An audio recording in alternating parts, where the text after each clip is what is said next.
दोस्तों सोचिए, अगर मैं आपसे कहूं कि भारत ने अपने ही रेगिस्तान के बीचों बीच एक ऐसी लाइन खींच दी है जिसे देखकर पूरी दुनिया दंग रह गई है, तो क्या आप यकीन करेंगे? जी हाँ, ये कोई साधारण लाइन नहीं, बल्कि एक ऐसी तकनीकी क्रांति है जिसने थार के बंजर रेगिस्तान में जीवन की एक नई नदी बहा दी है। कभी जहां सिर्फ तपती रेत और झुलसाती हवाएं होती थीं, आज वहां दूर दूर तक हरियाली की एक नई कहानी लिखी जा रही है। सैटेलाइट तस्वीरों में यह दृश्य किसी चमत्कार से कम नहीं।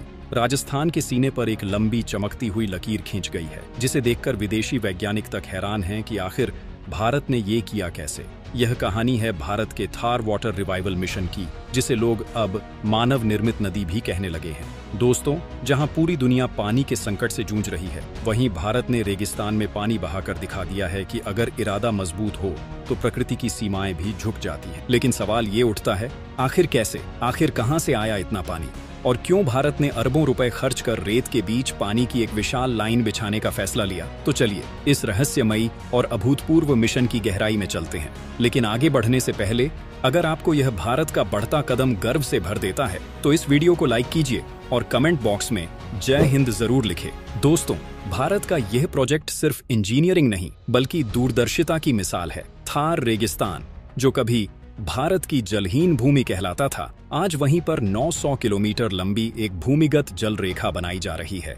यह कोई प्राकृतिक नदी नहीं है, बल्कि एक कृत्रिम जलवाहिका है जो देश के पश्चिमी हिस्से में हरियाली का नया इतिहास लिख रही है। इस प्रोजेक्ट का मकसद है राजस्थान, गुजरात और हरियाणा के सूखे इलाकों में पानी पहुंचाना, खेती को फिर से जीवंत बनाना और वहां के लोगों को पलायन से रोकना। इस प्रोजेक्ट का असली दिल है इंदिरा गांधी नहर का विस्तार और उससे जुड़ा नया डेजर्ट वाटर पाइपलाइन नेटवर्क, जिसमें अत्याधुनिक पंपिंग स्टेशन, भूमिगत जलाशय और सौर ऊर्जा संचालित ट्रीटमेंट यूनिट्स शामिल हैं। इसे आप भारत का रेगिस्तान में नदी बहाने वाला सपना कह सकते हैं। दोस्तों, इस प्रोजेक्ट की शुरुआत एक सपने से हुई थी, रेगिस्तान को खेत में बदलने का सपना।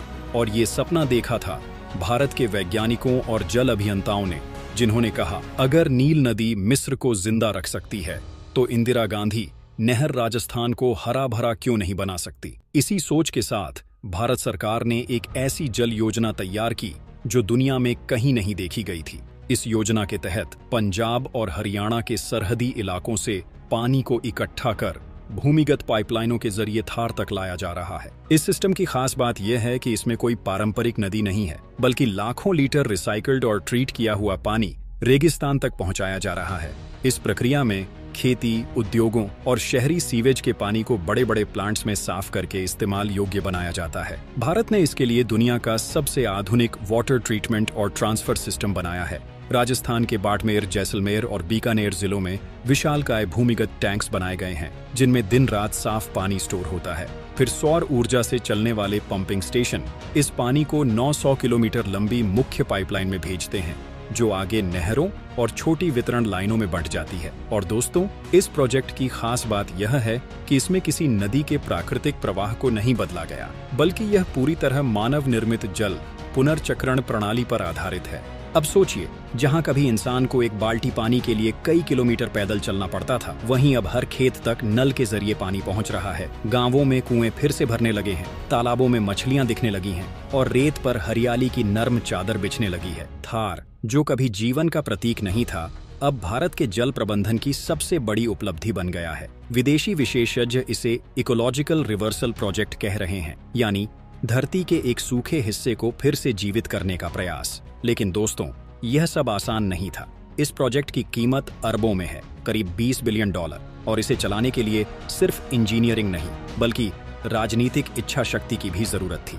भारत ने यह दिखा दिया कि जब देश के हित की बात आती है तो बजट की नहीं, इरादे की कीमत होती है। इस पूरी परियोजना में मेक इन इंडिया का भाव भी झलकता है। पंप, पाइप, सोलर स्टेशन और ट्रीटमेंट प्लांट, सब कुछ भारत में बना। इस मिशन ने एक नया संदेश दिया है, रेगिस्तान अब सिर्फ रेत नहीं, भविष्य की ऊर्जा और हरियाली का केंद्र होगा।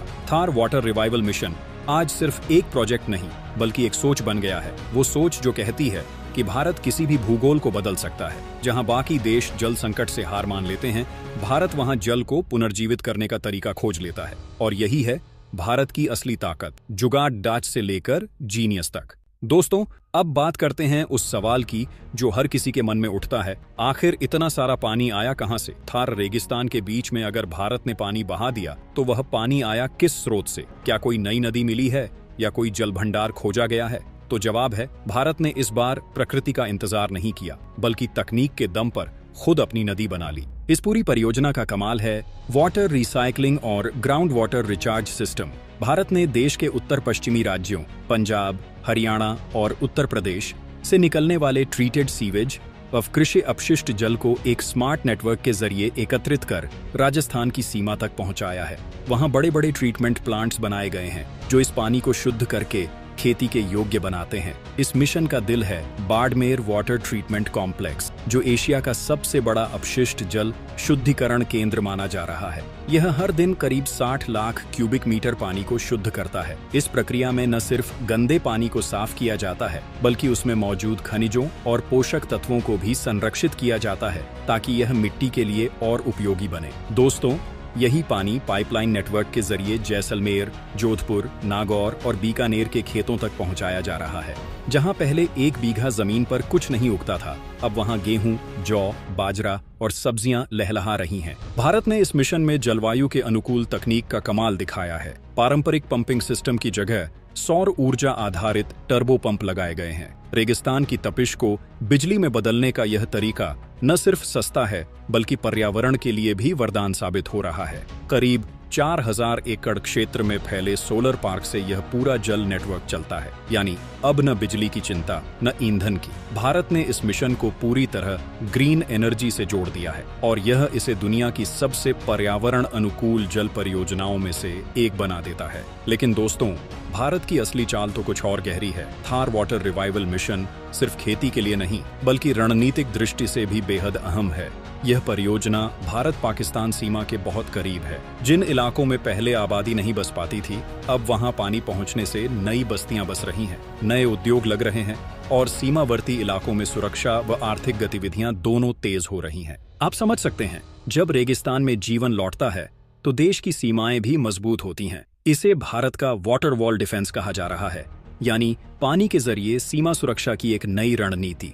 और दोस्तों, इस प्रोजेक्ट से भारत ने दुनिया को यह भी दिखाया कि जल संकट का हल सिर्फ बारिश पर निर्भर नहीं होता, बल्कि प्रबंधन और नवाचार से भी निकाला जा सकता है। उदाहरण के लिए, इस योजना में वाटर बैंकिंग सिस्टम लागू किया गया है। इसका मतलब है कि जब मॉनसून में ज्यादा पानी होता है तो उस अतिरिक्त पानी को भूमिगत जलाशयों में स्टोर किया जाता है ताकि गर्मियों में वही पानी काम आ सके। इस पानी को भूमिगत पाइपलाइन के जरिए उन इलाकों तक पहुंचाया जाता है जहां प्राकृतिक जल स्रोत नहीं है। अब आप सोचिए, यह कितना बड़ा विजन है। भारत अपने ही रेगिस्तान को हरियाली में बदल रहा है, वो भी तकनीक, पर्यावरण और रणनीति तीनों के संतुलन से। और दोस्तों, इसका असर अब दिखाई भी देने लगा है। सैटेलाइट इमेजेस में पिछले 3 वर्षों में राजस्थान के पश्चिमी हिस्से की हरियाली में 17% की वृद्धि दर्ज की गई है। जैसलमेर और बाड़मेर के इलाके, जो पहले नो वेजिटेशन जोन कहलाते थे, अब वहां हरे भरे खेतों की पट्टियां दिखाई देने लगी हैं। अब जरा सोचिए दोस्तों, वो थार रेगिस्तान जिसे कभी भारत का सूखा जख्म कहा जाता था,